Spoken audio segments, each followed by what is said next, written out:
The New Accelerator. Certainly, if ever a man found a guinea when he was looking for a pin, it is my good friend Professor Gibberne.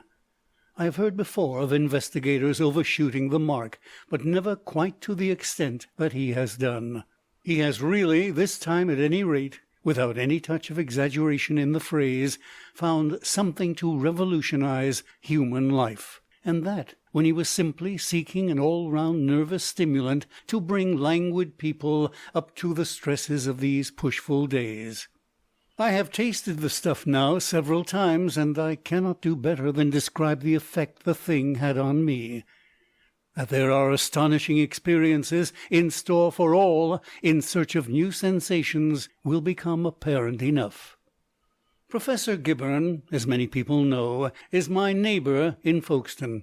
Unless my memory plays me a trick, his portrait at various ages has already appeared in the Strand magazine, I think late in 1899, but I am unable to look it up because I have lent that volume to someone who has never sent it back. The reader may perhaps recall the high forehead and the singularly long black eyebrows that give such a Mephistophelian touch to his face. He occupies one of those pleasant little detached houses in the mixed style that makes the western end of the upper Sandgate Road so interesting. He is the one with the Flemish gables and the Moorish portico, and it is in the little room with the mullioned bay window that he works when he is down here, and in which of an evening we have so often smoked and talked together. He is a mighty jester, but besides he likes to talk to me about his work. He's one of those men who find a help and stimulus in talking, and so I've been able to follow the conception of the New Accelerator right up from a very early stage. Of course, the greater portion of his experimental work is not done in Folkestone, but in Gower Street, in the fine new laboratory next to the hospital that he has been the first to use. As everyone knows, or at least as all intelligent people know, the special department in which Gibberne has gained so great and deserved a reputation among physiologists is the action of drugs upon the nervous system. Upon soporifics, sedatives, and anesthetics he is, I am told, unequalled. He is also a chemist of considerable eminence, and I suppose in the subtle and complex jungle of riddles that centres about the ganglion cell and the axis fibre there are little cleared places of his making, little glades of illumination that, until he sees fit to publish his results, are still inaccessible to every other living man. And in the last few years he has been particularly assiduous upon this question of nervous stimulants, and already, before the discovery of the New Accelerator, very successful with them. Medical science has to thank him for at least 3 distinct and absolutely safe invigorators of unrivalled value to practising men. In cases of exhaustion, the preparation known as Gibberne's bee syrup has, I suppose, saved more lives already than any lifeboat round the coast. But none of these little things begin to satisfy me yet, he told me nearly a year ago. Either they increase the central energy without affecting the nerves, or they simply increase the available energy by lowering the nervous conductivity, and all of them are unequal and local in their operation. One wakes up the heart and viscera and leaves the brain stupefied. One gets at the brain champagne fashion and does nothing good for the solar plexus.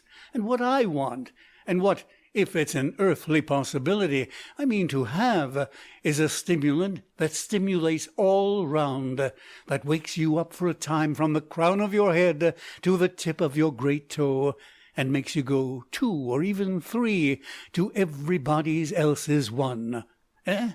That's the thing I'm after. It would tire a man, I said. No doubt of it. And you'd eat double or treble, and all that. But just think what the thing would mean. Imagine yourself with a little phial like this." And he held up a little bottle of green glass, and marked his points with it. And in this precious phial is the power to think twice as fast, move twice as quickly, do twice as much work in a given time as you could otherwise do." "But is such a thing possible?" "I believe so. If it isn't, I've wasted my time for a year. These various preparations of the hypophosphites, for example, seem to show that something of the sort, even if it was only 1.5 times as fast, it would do." "It would do," I said. "If you were a statesman in a corner, for example, time rushing up against you, something urgent to be done, eh?" "He could dose his private secretary," I said, "and gain double time. And think, if you, for example, wanted to finish a book—" "Usually," I said, "I wish I'd never begun 'em." "Or a doctor, driven to death, wants to sit down and think out a case. Or a barrister, or a man cramming for an examination." "Worth a guinea a drop," said I, "and more to men like that." "And in a duel, again," said Gibberne, "where it all depends on your quickness in pulling the trigger." "Or in fencing," I echoed. "You see," said Gibberne, "if I get it as an all-round thing, it will really do you no harm at all, except perhaps to an infinitesimal degree it brings you nearer old age. You will just have lived twice to other people's once." "I suppose," I meditated, "in a duel it would be fair." "That's a question for the seconds," said Gibberne. I harked back further. "And you really think such a thing is possible?" I said.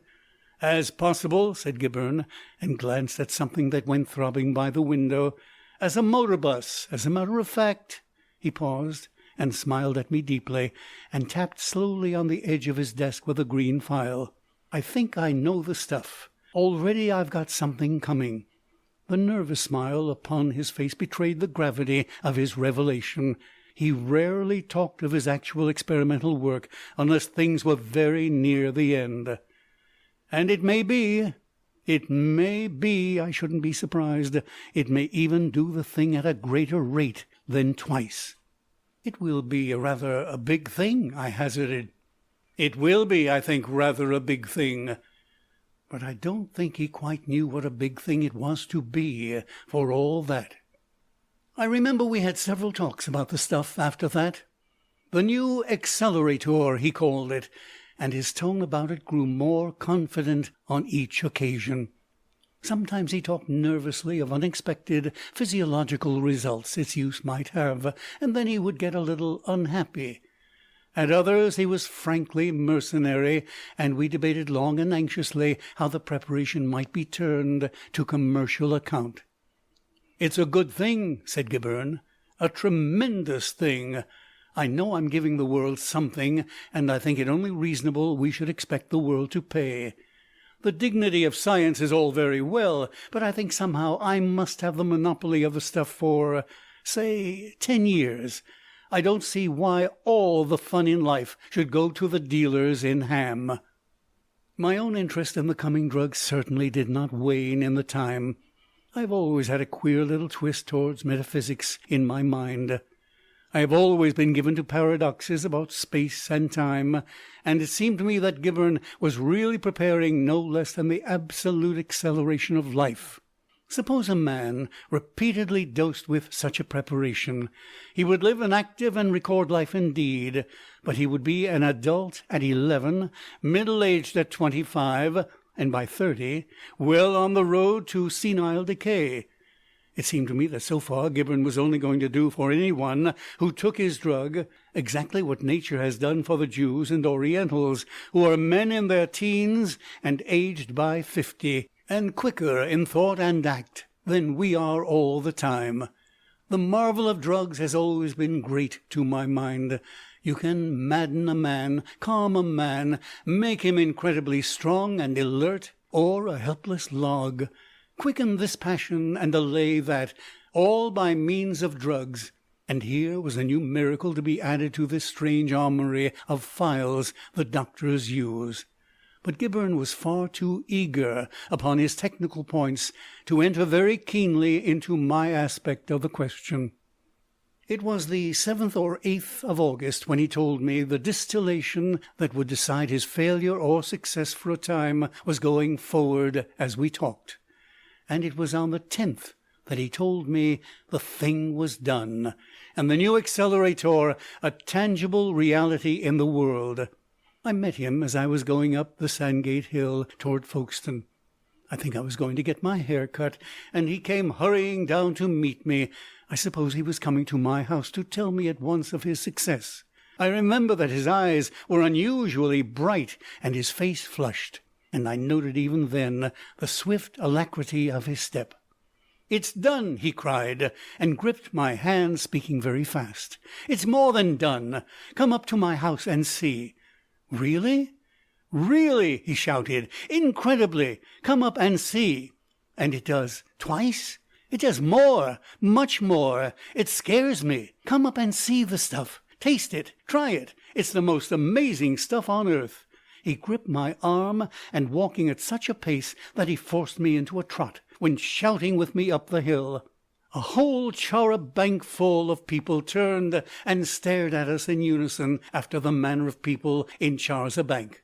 It was one of those hot, clear days that Folkestone sees so much of, every colour incredibly bright and every outline hard. There was a breeze, of course, but not so much breeze as sufficed under these conditions to keep me cool and dry.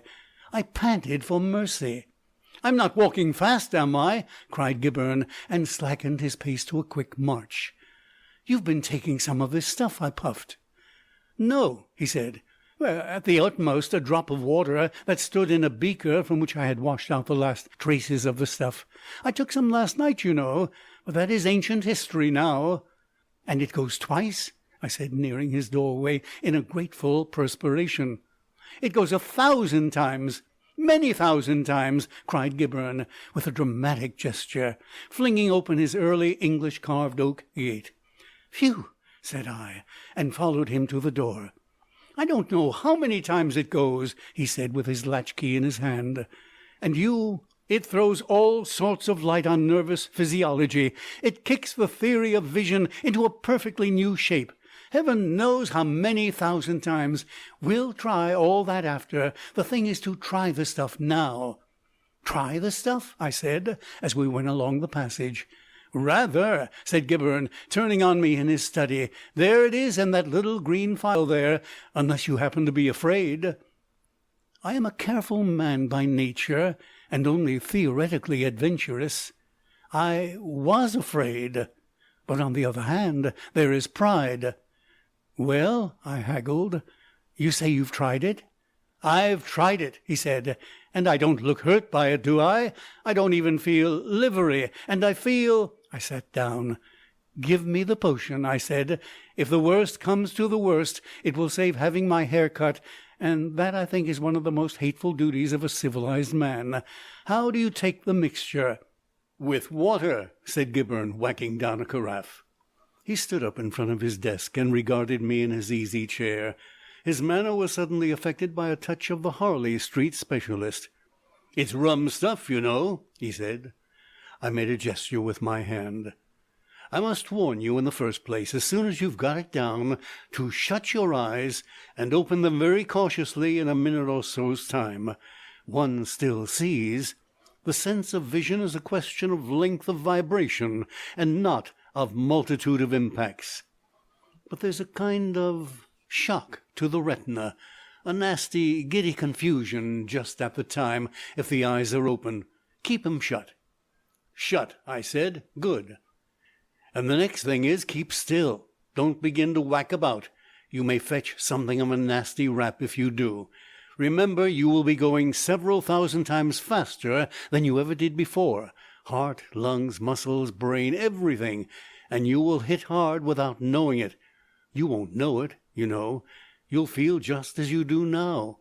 Only everything in the world will seem to be going ever so many thousand times slower than it ever went before. And that's what makes it so deucedly queer."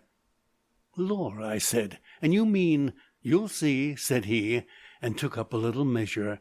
He glanced at the material on his desk. "Glasses," he said. "Water. All here. Mustn't take too much for the first attempt." The little phial glucked out its precious contents. "Don't forget what I told you," he said, turning the contents of the measure into a glass in the manner of an Italian waiter measuring whiskey. "Sit with the eyes tightly shut and in absolute stillness for 2 minutes," he said, "and then you will hear me speak." He added an inch or so of water to the little dose in each glass. "By the by," he said, "don't put your glass down. Keep it in your hand, and rest your hand on your knee. Yes, so. And now," he raised his glass. "The new Accelerator," I said. "The new Accelerator," he answered, and we touched glasses and drank, and instantly I closed my eyes. You know that blank non-existence into which one drops when one has taken gas? For an indefinite interval it was like that. And then I heard Gibberne telling me to wake up, and I stirred and opened my eyes, and there he stood as he has been standing, glass still in hand. It was empty, that was all the difference. "Well?" said I. "Nothing out of the way?" "Nothing. A slight feeling of exhilaration, perhaps, nothing more." "Sounds?" "Things are still," I said. "By Jove, yes, they are still, except the sort of faint patter like rain falling on different things. What is it?" "Analyzed sounds, I think," he said, "but I am not sure." He glanced at the window. "Have you ever seen a curtain before a window fixed in that way before?" I followed his eyes, and there was the end of the curtain, frozen as it were, corner high, in the act of flapping briskly in the breeze. "No," said I, "that's odd." "And here," he said, and opened the hand that held the glass. Naturally I winced, expecting the glass to smash. But so far from smashing, it did not even seem to stir. It hung in mid-air, motionless.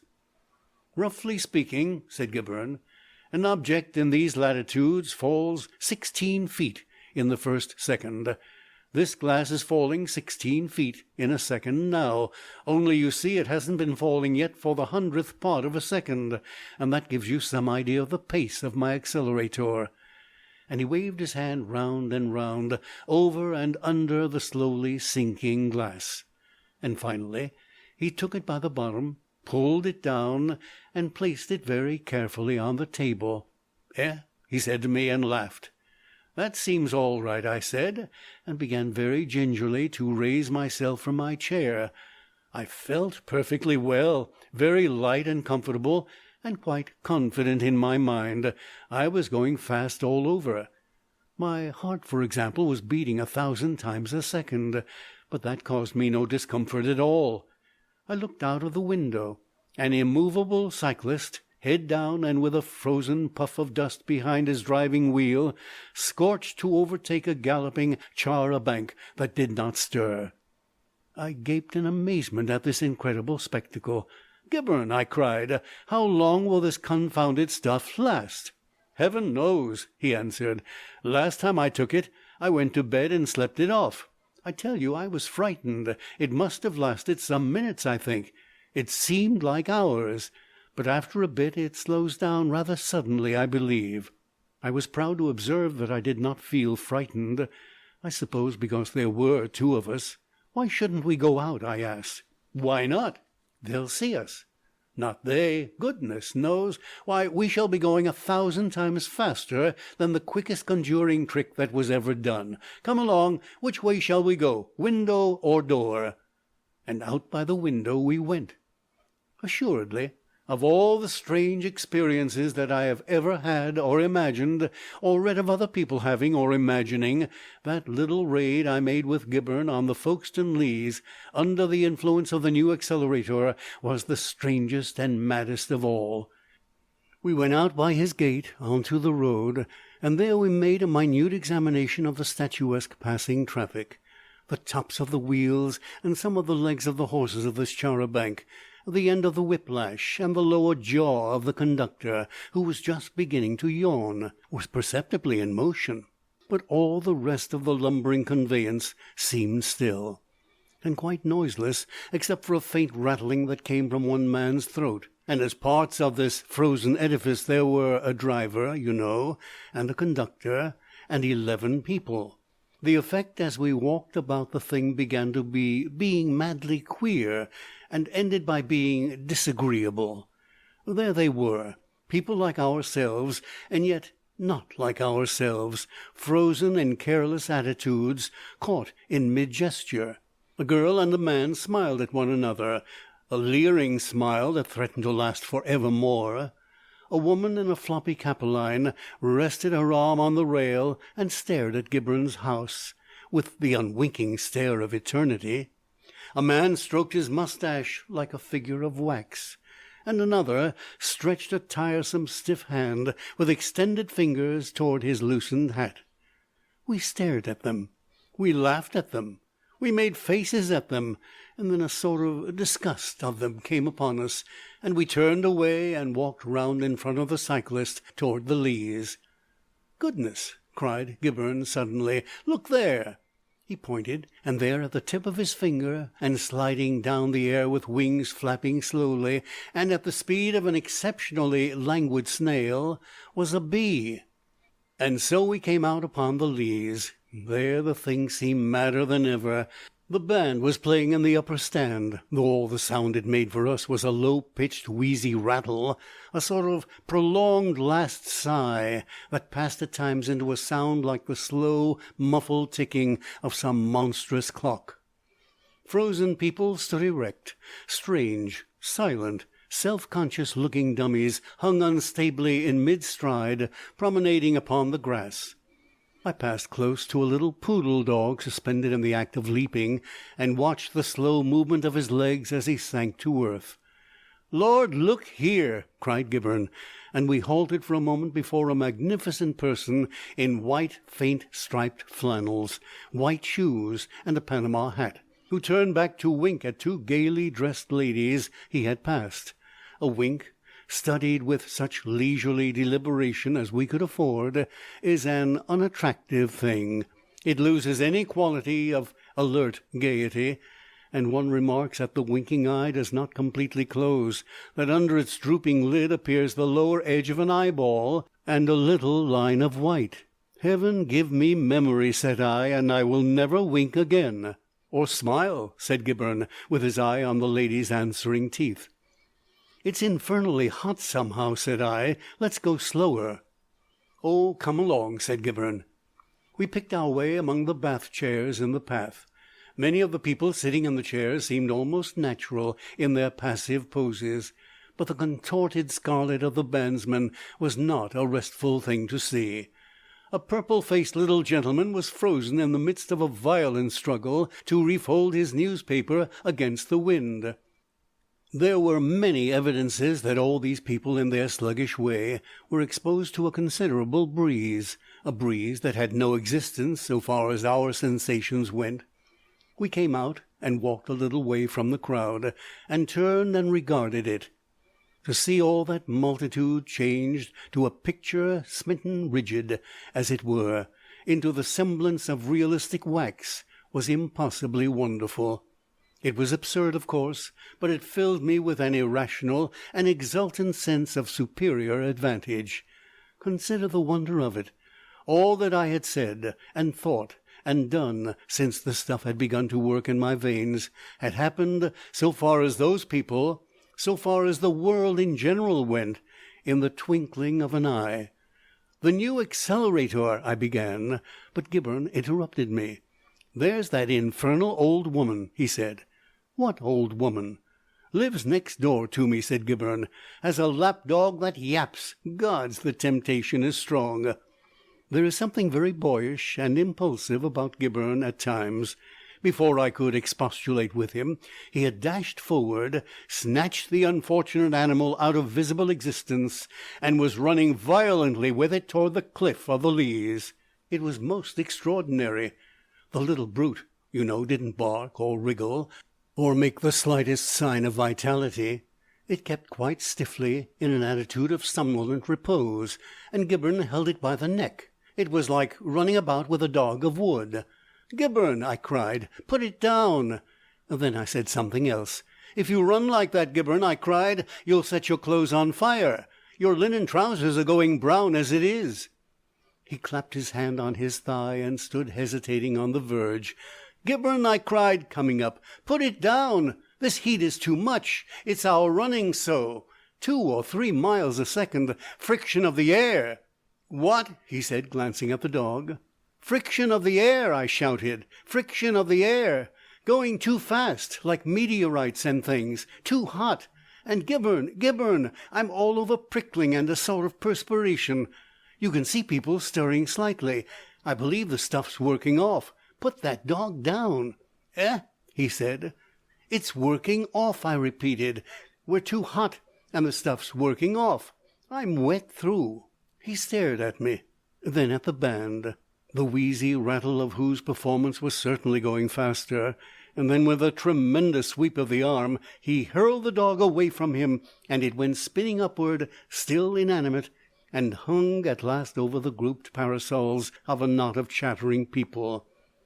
Gibberne was gripping my elbow. "By Jove!" he cried, "I believe it is a sort of hot prickling, and yes, that man is moving his pocket handkerchief perceptibly. We must get out of this sharp." But we could not get out of it sharply enough. Luckily, perhaps, for we might have run, and if we had run we should, I believe, have burst into flames. Almost certainly we should have burst into flames. You know, we had neither of us thought of that. But before we could even begin to run, the action of the drug had ceased. It was the business of a minute fraction of a second. The effect of the new accelerator passed like the drawing of a curtain, vanished in the movement of a hand. I heard Gibberne's voice in infinite alarm.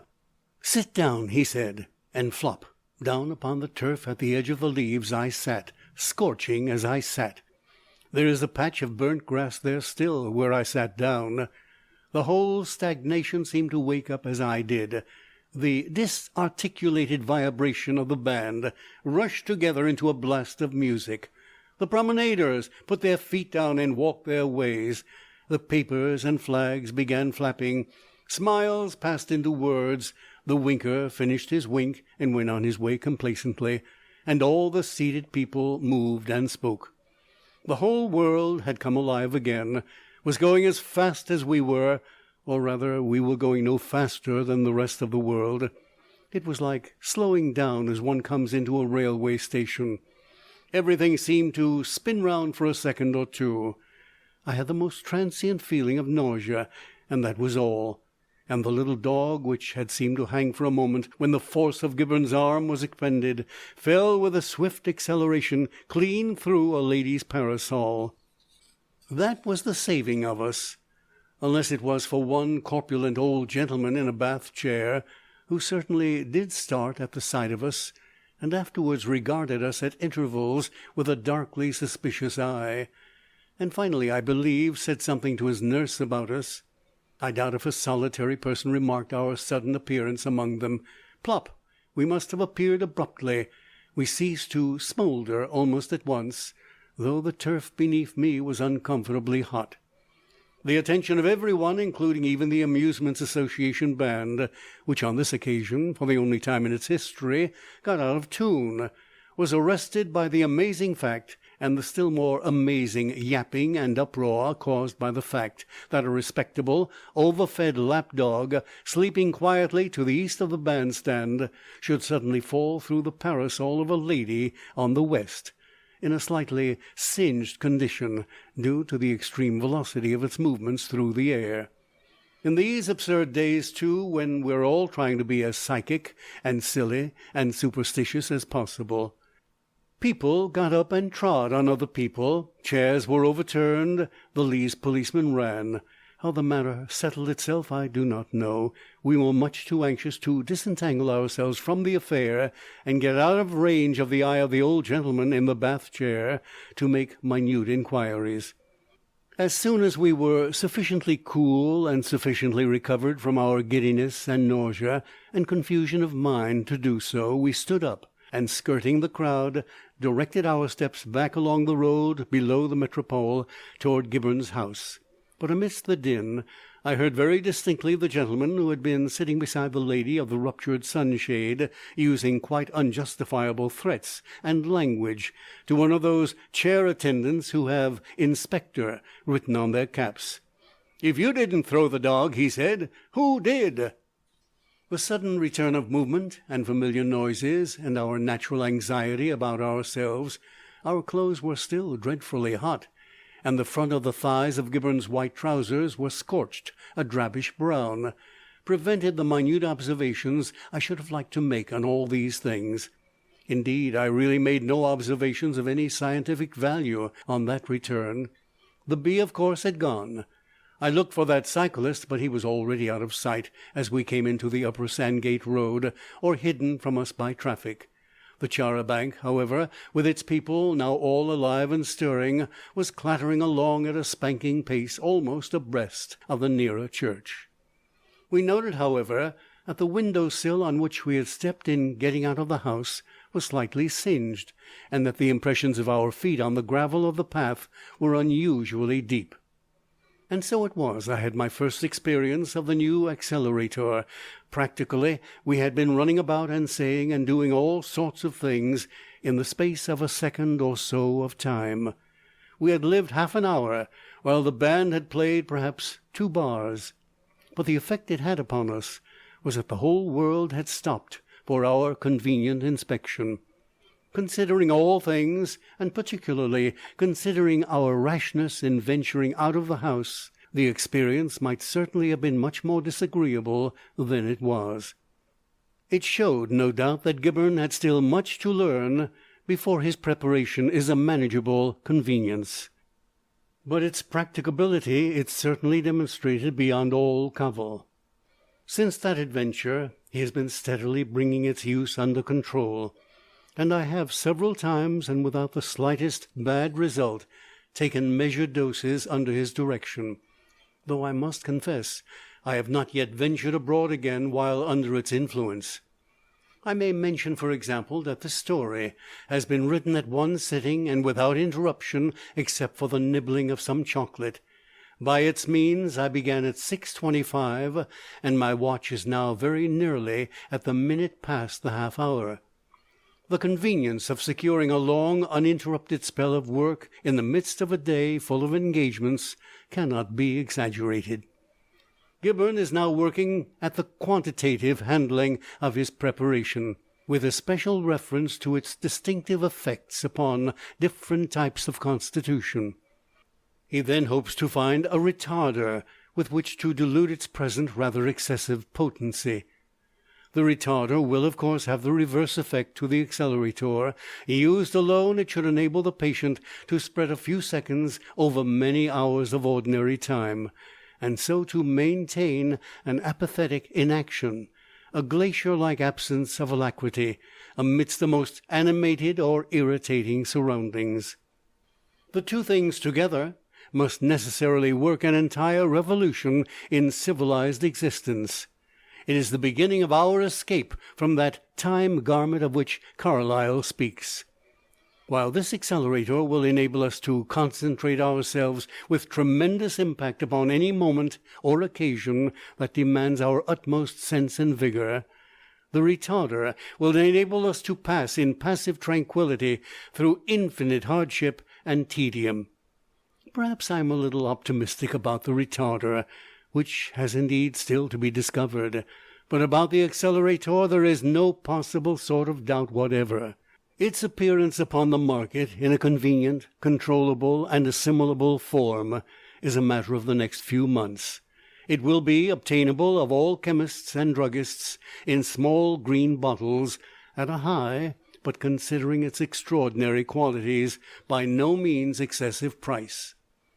Gibbon's Nervous Accelerator it will be called, and he hopes to be able to supply it in 3 strengths, one in 200, one in 900, and one in 2000, distinguished by yellow, pink, and white labels respectively. No doubt its use renders a great number of very extraordinary things possible, for of course the most remarkable and possibly even criminal proceedings may be effected with impunity by thus dodging, as it were, into the interstices of time. Like all potent preparations, it will be liable to abuse. We have, however, discussed this aspect of the question very thoroughly, and we have decided that this is purely a matter of medical jurisprudence and altogether outside of our province. We shall manufacture and sell the Accelerator, and as for the consequences, we shall see. End of the new Accelerator.